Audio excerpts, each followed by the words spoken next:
আমি আপনাদের সামনে সূরাতুন নাজমের ৪৩ নম্বর আয়াতে কারিমা তেলাওয়াত করলাম।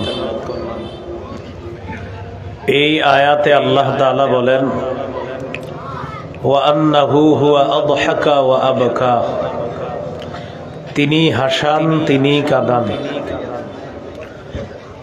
আল্লাহ তাআলা হাসান, আল্লাহ তাআলা কাঁদান। হাসি কান্না এটা মানুষের জীবনের অবিচ্ছেদ্য একটা অংশ। আমাদের জীবনে চলার পথে কখনো হাসতে হয়, কখনো কাঁদতে হয়। জীবনে হাসির চেয়ে কান্না যেন বেশি হয়, আর এই কান্না যেন আল্লাহর জন্য হয়। আল্লাহর জন্য কান্নাকাটি করলে এই চোখের পানির অনেক দাম আল্লাহর কাছে। সহিহ বুখারীর বর্ণনা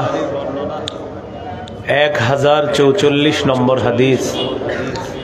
রাসূলুল্লাহ সাল্লাল্লাহু আলাইহি সাল্লাম বলেন, লাউ তা'লামুনা মা আ'লামু লাদহাকতুম কলিলা ওয়া লাবাকাইতুম কাসীরা। আমি যা জানি তোমরা যদি তা জানতে, তাহলে তোমরা কম হাসতে, বেশি কান্না করতে। নাসাই হাদিসের কিতাব 3108 নম্বর হাদিস। আবু হুরায়রা রাদিয়াল্লাহু তাআলা আনহুর বর্ণনা, রাসূলুল্লাহ সাল্লাল্লাহু আলাইহি সাল্লাম বলেন, লা ইয়ালিজুন নার রাজুলুন বাকা মিন খাশিয়াতিল্লাহ হাত্তা ইয়াউদাল লাবানু ফিদ দার'i। ওলান থেকে দুধ বের হওয়ার পর এই দুধ আবার ওলানে ফিরে যাওয়া যেমন অসম্ভব, কোন ব্যক্তি যদি আল্লাহর ভয়ে কান্না করে সেও জাহান্নামে যাওয়া অসম্ভব। এই জন্য আমাদের কান্না এটা যেন আল্লাহর ভয়ে হয়, আল্লাহর জন্য হয়। তিরমিজির হাদিস 2406 নম্বর হাদিস।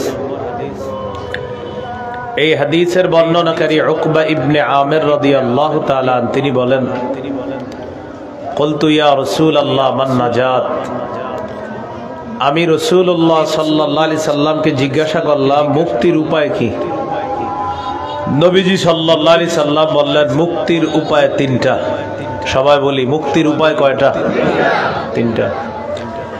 এক নম্বর, আমসিক আলাইকা লিসানাক, তুমি তোমার জবান নিয়ন্ত্রণ করো, সংযত রাখো। দুই নাম্বার, ওয়ালিয়াসাকা বাইতুক, তোমার ঘর যেন তোমার জন্য প্রশস্ত হয়। আপনি ব্যবসা করে বাসায় আসছেন, চাকরি বাকরি করে ঘরে আসছেন, আসার পর আপনার ঘর যেন আপনার জন্য প্রশস্ত হয়, বাহিরে আড্ডাবাজি করবেন না। এই জন্য নবী বললেন, তোমার ঘর যেন তোমার জন্য প্রশস্ত হয়। তিন নাম্বার, ওয়াবকি আলা খাতিআতিক, তুমি গুনাহের জন্য কান্নাকাটি করবা। এই তিনটা গুণ।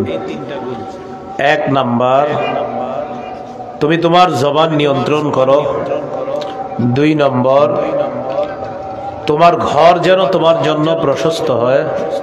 তিন নম্বর, তুমি গুনাহের ব্যাপারে প্রচুর কান্নাকাটি করো। এই জন্য গুনাহের কথা স্মরণ করে খুব বেশি কাঁদা আল্লাহর দরবারে। আল্লাহ তৌফিক দান করেন।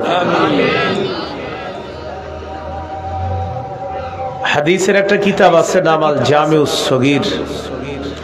এই কিতাবের 8655 নম্বর হাদিস। এই হাদিসের বর্ণনাকারী আনাস ইবনে মালিক রাদিয়াল্লাহু তাআলা তিনি বলেন, মান যাকারাল্লাহ ফাফাদাত আইনা হাত্তা ইউসিবাল আরদা।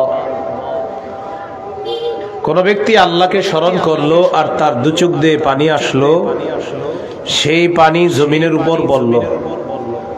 এক ফোঁটা চোখের পানি জমিনের উপর পড়ল। লাম ইউআযিবুহুল্লাহু ইয়াওমাল কিয়ামাহ, আল্লাহ তাআলা এই ব্যক্তিকে কিয়ামতের ময়দানে শাস্তি দিবেন না।